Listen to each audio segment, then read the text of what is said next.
Greetings everyone, just touching bases with the family. Welcome back to my channel. This isn't a testing video. Um, this video doesn't necessarily have a format. What I wanted to discuss was friend enemies. Frenemies, as some people call them. So, my thing is, if you are involved in activism, if you are involved in the struggle to liberate African people, you will find that the journey at times is a little arduous. Um, the journey is not easy by a long shot, right? And what makes it even more arduous is some of the characters and personalities that you encounter along the way towards achieving this goal that you have in mind. And I found that sometimes we might find ourselves surrounded with people who appear to be of a positive influence, who appear to want to help us achieve these goals. But a lot of times, these persons harbor animosity on the slick, right? It's not very overt at first, right? Sometimes they would let slip a little bit of their grievances with you in, your interaction with them. And so I'm not gonna beat around the bush. I'm not gonna beat around the bush. So I don't think people would benefit from that. I've encountered some real snakes in my journey um, of consciousness, just journey in general, just learning more about Africa, um, finding spirituality versus religion. And, a lot of times I found myself in friend circles. And in these friend circles, many people appear to be genuine, but, you know, at times animosity develops. And sometimes I wonder, like, how do I deal with that? And I would just like to say to the person out there who is having a similar journey as myself, I would like to say that when you feel that energy, you need to go with your first inclination. Go with your first inclination. Sometimes I give people the benefit of the doubt. 5, 6, 7, 8, 9, 10 times. I gave people the benefit of the doubt, right? But if you find that you consistently face this opposition from this person or these groups of people, if you find that you consistently have a person trying to undercut you and undermine you, you need to go with your first inclination. If your mind tells you you need to separate, separate from them, right? If your mind tells you that this person is not a good individual based on your observation, go with your first inclination. Many times I gave the people the benefit of the doubt too many times, and I found myself repeating the same cycle repeatedly, right? Many times people, they will play possum, and so they will pretend to be okay with you, on good terms with you. They will pretend to have camaraderie with you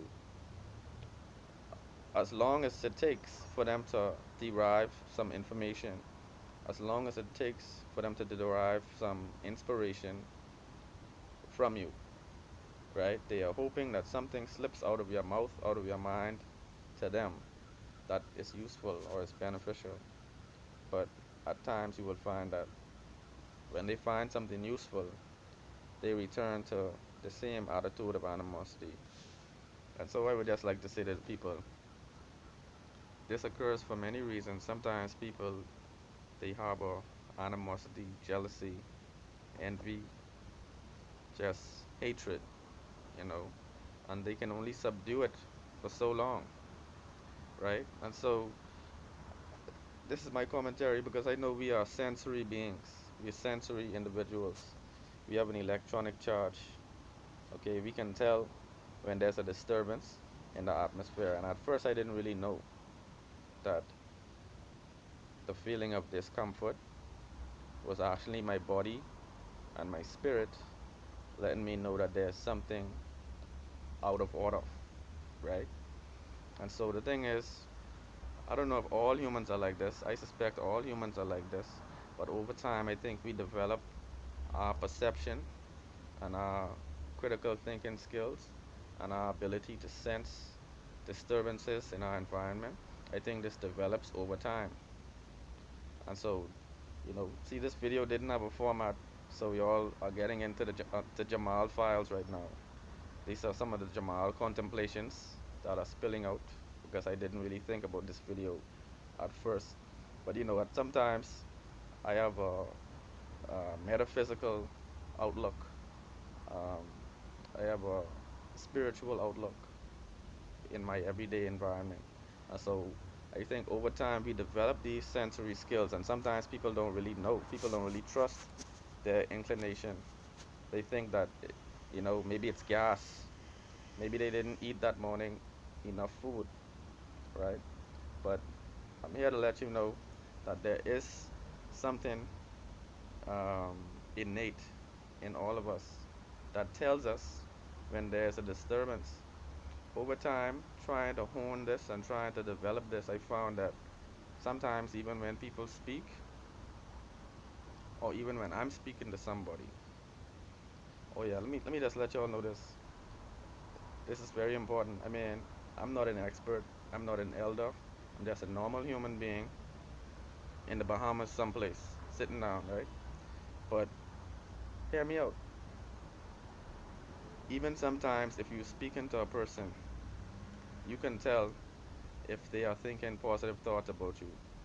Sometimes I find that it's more easy for you to articulate yourself if a person around you is thinking positive or they are open minded.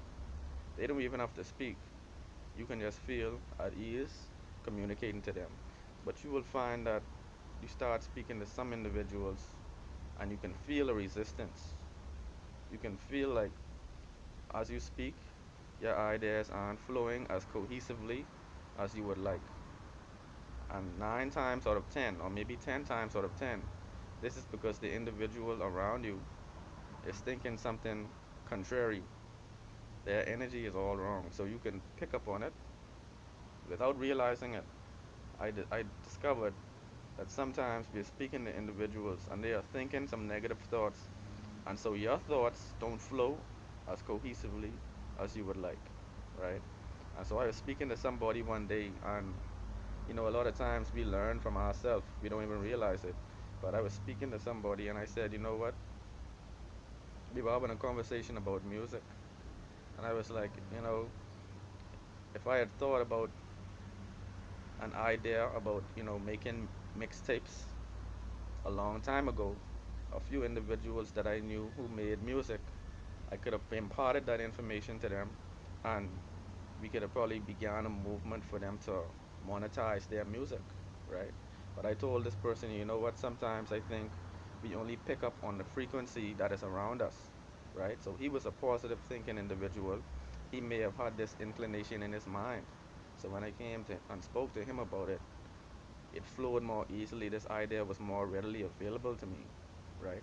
So I think there's something that is connecting us as human beings.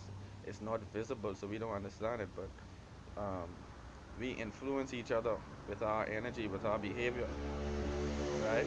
And I've discovered this.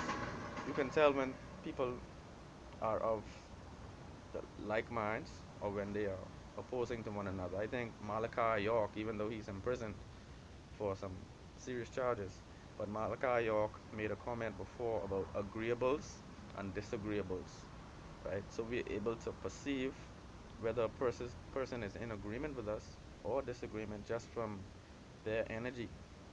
Now, of course, you can tell from the words that they speak that they are contradicting you or they are opposing you. But I believe that at some point there's an energy transfer and we can actually perceive the way in which the next person is receiving our information when we speak, right? So if anybody else has any other similar thoughts, or if you can identify which school of thought this comes from, um, just let me know. Let me know if you agree, disagree. Drop me a comment in the comments below. One love.